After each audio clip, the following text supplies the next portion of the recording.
Welcome back ناظرین، بات چیت کا سلسلہ ہم جاری رکھیں گے اور کچھ اس وقت جو پاکستان میں آئینی اور قانونی معاملات ہیں جو سیاست کے ساتھ جڑے ہوئے ہیں ان کے بات کریں گے۔ ایک تو مدارس بل کا جو مسئلہ تھا جس پہ جے یو آئی نے بڑا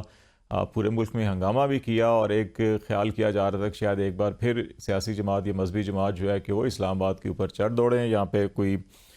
دھرنا ہو یا لانگ مارچ ہو، لیکن صدر مملکت نے بل پہ بھی دستخط کر دیا اور پھر ترمیمی آرڈیننس بھی جاری کر دیا، اور جس پہ پہلے بھی بات کی جا رہی تھی کہ اگر تنازع کو حل کرنا ہے، کچھ قانون بدلنے کی ضرورت ہے تو اس کو ترمیم کے ذریعے کیا جا سکتا ہے، لیکن ایک جو لیگل کانسٹیٹیوشنل پروسیس ہے اس کے تحت جو چیز قانون بن چکی ہے اس کو ضائع نہیں ہونا چاہیے یا اس کی آئین شکنی نہیں ہونی چاہیے۔ یہ ایک معاملہ کہ ہم کیوں اپنی غلطیوں کوتاہیوں کو بروقت ٹھیک نہیں کرتے، اور اس سے پاکستان میں جو پہلے ہی پولیٹیکلی ایک ہیجان کی کیفیت ہے اس کے اندر اضافہ ہوتا ہے، نمبر 1۔ نمبر 2 کہ جو مخصوص نشستوں کا معاملہ تھا، ایک ہمیں یہ ٹرینڈ نظر آتا ہے کچھ عرصے سے، بلکہ کہہ سکتے ہیں کہ اب ہمیشہ سے ہی، کہ ہمیں جو فیصلے پسند ہوتے ہیں ہم ان کو فوری طور کے اوپر عمل کر لیتے ہیں، جو پسند نہیں ہوتے وہ چاہے وہ اپوزیشن ہو چاہے وہ حکومتیں ہوں، وہ ہمیشہ عدلیہ کو، ججز کو تنقید کا نشانہ بھی بناتے ہیں، اور سم ٹائم جو ہے کہ وہ عدالتوں کے اوپر حملے بھی ہو جاتے ہیں۔ ان رویوں کو کیسے ٹھیک کیا جا سکتا ہے، اور کچھ معاملہ جو ہے کہ وہ فوجی عدالتوں کا اور جو ممکنہ طور کے اوپر جو عالمی پریشر اور جی ایس پی پلس ہمارا اسٹیٹس ہے اس کے اوپر متاثر ہو سکتا ہے۔ تو یہ 2-3 ایشوز ہوں گے، ہم بات کریں گے۔ حافظ احسان کھوکر صاحب ہمارے ساتھ اسٹوڈیو میں ہیں، اور خالد یوسف چودھری صاحب ہمارے ساتھ ہی اسٹوڈیو میں ہیں، دونوں قانون کے شعبے سے وابستہ ہیں اور پریکٹسنگ لائر ہیں۔ بہت شکریہ آپ دونوں کا۔ حافظ صاحب، میں یہ سٹارٹ آپ سے ہی کر لیتا ہوں کہ یہی معاملہ جو ہے صدر صاحب 1 مہینہ 1.5 مہینہ پہلے بھی کر سکتے تھے، حکومت پہلے بھی کر سکتی تھی، کہ یہ کیا ضروری ہوتا ہے کہ میں وہ پنجابی والا تو نہیں کہنا چاہتا جو پیاز بھی کھائیے وہ بھی کھائیے، لیکن یہ کیوں ضروری ہے کہ ہر بار جو ہے کہ ہم ایک ہا کر کے اور پھر کہیں جی ہم نے وہ بڑے کرائسس سے بچ گئے، ہم کرائسس پیدا کیوں کرتے ہیں؟ بسم اللہ الرحمن الرحیم۔ دیکھیں انفارچونیٹلی کہ ہم سیلف جنریٹڈ جو ہے وہ اپرچونٹیز دیتے ہیں،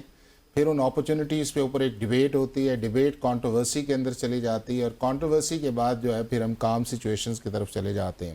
اب اگر اس چیز کو دیکھا جائے کہ جب 26 کانسٹیٹیوشن امینڈمنٹ آئی تو اس دن یہ سارے 7 جو ایکٹ آف پارلیمنٹ تھے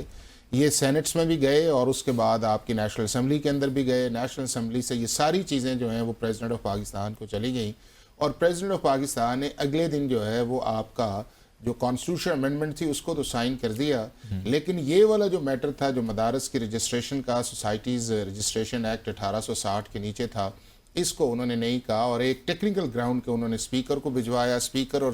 چیئرمین سینٹ نے اس کو ٹھیک کیا اور ٹھیک کر کے واپس بھیجا۔ اب یہ ہے کہ آرٹیکل 75 کے اندر اگر پریزیڈنٹ آف پاکستان 10 دن کے اندر جو ہے اس بل کو ریٹرن نہیں کرتا ہے تو آٹومیٹکلی پاکستان کا لا بن جاتا ہے، اور اگر وہ ریٹرن کرتا ہے تو اس کے اندر اس کو پھر وہ چیزیں ریزنز دینی چاہیے، اور وہ ریزنز کے بعد آرٹیکل 75 کانسٹیٹیوشن یہ کہتا ہے کہ اس کے بعد پھر آپ کا ایک جوائنٹ سیشن آئے گا، اور اس جوائنٹ سیشن کے اندر ایدر وہ پریزیڈنٹ آف پاکستان کی چیزوں کو ایکسیپٹ کر لے، یا جو جوائنٹ سیشن کی جو حاضر ممبرشپ جو ہے اس کی میجورٹی اگر کہتی ہے کہ نہیں جو ہم نے لا پاس کیا ہے تو وہ ٹھیک، اور پھر پریزیڈنٹ کے پاس جاتا ہے، اور اگر پریزیڈنٹ نہیں کرتا تو آٹومیٹکلی وہ پاکستان کا لا بن جاتا ہے۔ اب یہ ہے کہ آپ نے ایک الائڈ پارٹی ہے جے یو آئی ہے، آپ نے اس کو انگیج کیا، اور ایشو بھی کوئی نہیں ہے اس میں خالد بھائی، کہ یہ ہے کہ مدارس کی آپ 2014 سے کہتے رہے ہیں کہ مدارس کی رجسٹریشن ہونی چاہیے۔ اب مدارس جو ہیں وہ آپ کے ساتھ آئے ہیں کہ جی ہم رجسٹریشن کے لیے تیار ہیں، اور یہ جو امینڈمنٹ آئی تھی اس میں 4 چیزیں بڑی امپورٹنٹ تھیں۔ ایک اس کے اندر رجسٹریشن تھی، دوسرا اس کے اندر بینک اکاؤنٹس کا ڈسکلوجر تھا، تیسرا اس کے اندر یہ تھا کہ ہم اس کے اندر فرقہ واریت جو ہے یا اس کے بعد آپ کا اینٹی اسٹیٹ جو ہے وہ یہاں پہ ایجوکیشن نہیں آئے گی، اور فائنلی اس کے اندر یہ کہا گیا تھا کہ ہم اپنے جو نظام تعلیم ہے اس کے اندر ماڈرن ایجوکیشن کو بھی لے کے آئیں گے، تاکہ یہ جب باہر نکلیں اس سارے پروسیس کے اندر جو ہے تو وہ انہیں پرابلم کوئی نہ آئے۔ تو اگر یہ ساری چیزیں ایسی تھیں، نہ اس کا کوئی فیٹف سے تعلق تھا، نہ آئی ایم ایف سے تعلق تھا، اور سارے فریقین اس کے اوپر متفق بھی تھے۔ اس میں دیکھیں نا کہ آپ دیکھیں کہ یہ بل جو تھے وہ آپ کے لا منسٹر نے پاس کی ہیں، اس کو پیپلز پارٹی نے ووٹ کیا ہے، اس کو ایم کیو ایم نے ووٹ دیا ہے، یا اس کے بعد دوسری جو الائڈ پارٹیز ہیں انہوں نے ووٹ دیا ہے، جے یو آئی نے اس کے اندر کہا ہے۔ اور اگر آپ کو کوئی ایشو تھا، اور اس ایشو کے اندر یہ ہے کہ میکسیمم یہ ہے کہ اگر کچھ لوگ جو ہیں وہ منسٹری آف ایجوکیشن کے نیچے ہوئے ہیں جو ان کے بقول تقریباً 18,000 کے قریب ہیں، اور دوسرے جو ہیں وہ سوسائٹیز ایکٹ ہے جو 3-4 سال سے سلسلہ چل رہا ہے. تو اگر رجسٹریشن ہی ہے, اگر وہ ادھر کوئی رجسٹرڈ ہوتا ہے یا ادھر کوئی رجسٹرڈ ہوتا ہے تو معاملہ تو رجسٹریشن کا ہے, اور ان چیزوں کو آپ نے مین سٹریم کے اندر. لیکن میں سمجھتا ہوں کہ پھر بھی ایک اچھا فیصلہ جو ہے وہ فیڈرل گورنمنٹ نے کر دیا ہے, پریزیڈنٹ نے سائن کر دی ہیں,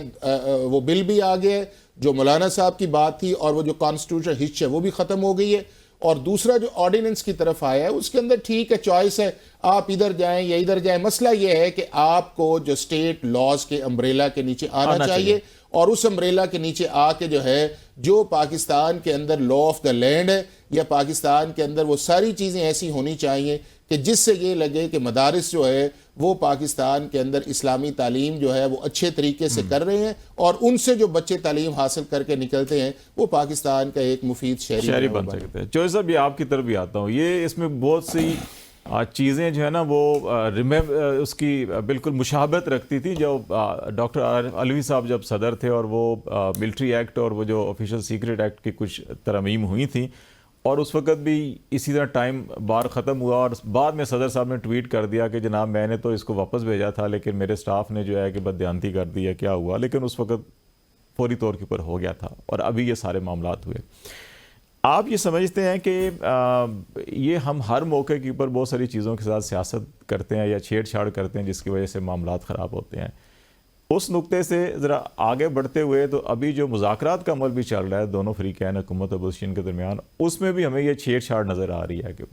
دونوں طرف سنجیدگی بھی ہے کہ مسئلے کو حل کرنا ہے, اور دونوں طرف سے بعض اوقات ایسے بیان بھی آ جاتے ہیں, اور حکومت میں بھی بعض ذمہ دار وزراء, اسی طرح سے اپوزیشن میں بھی بعض لوگ ایسے بیانات دے دیتے ہیں جس سے لگتا ہے کہ کچھ عناصر ایسے بھی ہیں کہ اس کو منطقی انجام کی طرف لے کے نہیں جانا چاہتے, کہ پہلے اچھا کوئی مسئلہ کھڑا کریے پھر کہیے ایسی جناب بڑا تیر مار لیا, حل کر لیا. تو یہ آپ کو فیل ہوتا ہے ایسے, تو اس سے ہم کیسے جان چھڑا سکتے ہیں؟ دیکھیں, بسم اللہ الرحمن الرحیم. دیکھیں, پاکستان کے اندر جو اس وقت قانون بنانے کا ایک میکانزم ہے وہ پارلیمان کے ذریعے, اور پارلیمان آتی ہے عوام کے ووٹ کے ذریعے, عوام کی رائے کے ذریعے, عوام کے انتخاب کے ذریعے. لیکن یہ جو موجودہ پارلیمان ہے, 8 فروری کو جو عوام نے فیصلہ دیا, اس فیصلے کو تسلیم کرنے کے بجائے ایک مصنوعی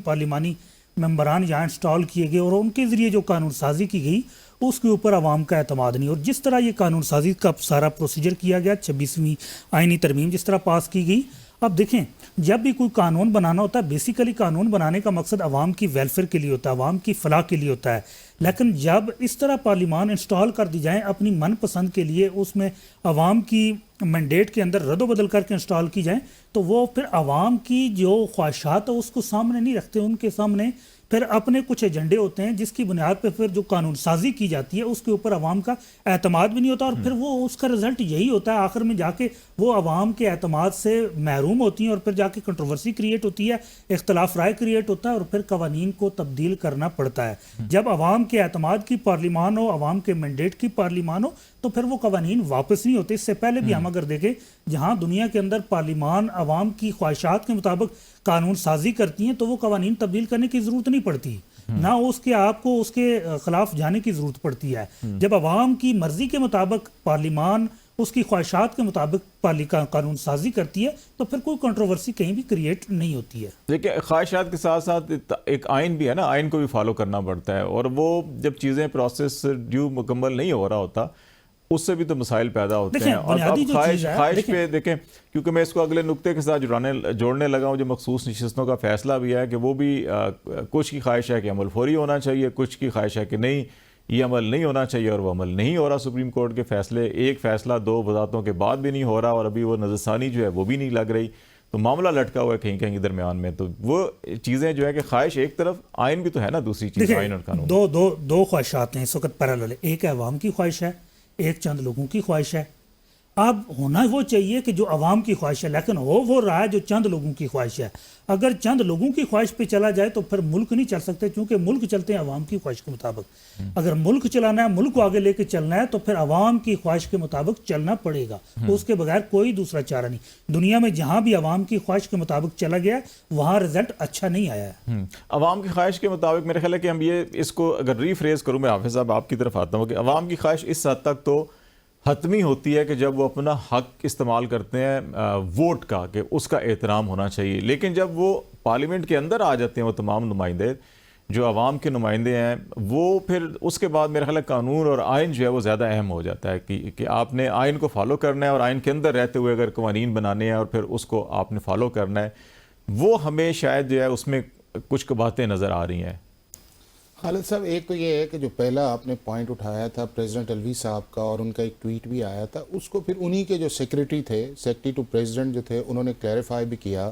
کہ پریزیڈنٹ صاحب جو آپ کہہ رہے ہیں وہ ریکارڈ کے مطابق نہیں ہے، فائلز آپ ہی کے پاس پڑی ہوئی ہیں، اور چونکہ جب ٹائم لیپس کر جاتا ہے 10 دن اور پریزیڈنٹ بھجواتا نہیں ہے تو وہ آپ کا لا آف دا لینڈ بن جاتا ہے، اور وہ صرف ایک پولیٹیکل کانٹروورسی جنریٹ کی گئی، حالانکہ وہ چیزیں جو تھیں وہ پریزیڈنٹ کے علم میں بھی تھیں، کیونکہ اس کی وجہ یہ تھی، آپ کو یاد ہوگا کہ آؤٹ گوئنگ پارلیمنٹ جا رہی تھی اور اس کے بعد اگر اس کو ریٹرن کرتے تو پھر اگلی جو پارلیمنٹ تھی اس پہ جانا تھا، تو پریزیڈنٹ صاحب ہر چیز کو وہ دستخط خود کرتے تھے، پکچرز بھی لیتے تھے، بھجواتے بھی تھے، لمبے لمبے نوٹس بھی آتے تھے، اور اس کیس کے اندر جو ہے وہ اس پہ بیٹھے رہنا، اور بیٹھ کے آپ کو یاد ہوگا کہ انہی دنوں کے اندر جو تھا وہ آپ کے سامنے ایک سائفر کی ایف آئی آر درج ہوئی تھی، تو میرا خیال ہے کہ اس کو رسپانس اس دور کے پریزیڈنٹ نے کیا تھا، اس کیس کے ساتھ شاید جڑا ہوا تھا. میں حافظ صاحب ایک بریک لے لیتا ہوں، بریک لے کے تو پھر وہ جو ہمارے خصوص نشستوں کا جو معاملہ ہے سپریم کورٹ میں بھی زیر التوا ہے اور اس پہ عمل نہ ہونے کی وجہ سے بھی بے شمار اس وقت نظام کے اندر بھی خرابیاں اور باتیں نظر آ رہی ہیں، اس پہ بات کریں گے. بریک کے بعد ناظرین ہمارے ساتھ رہیے گا.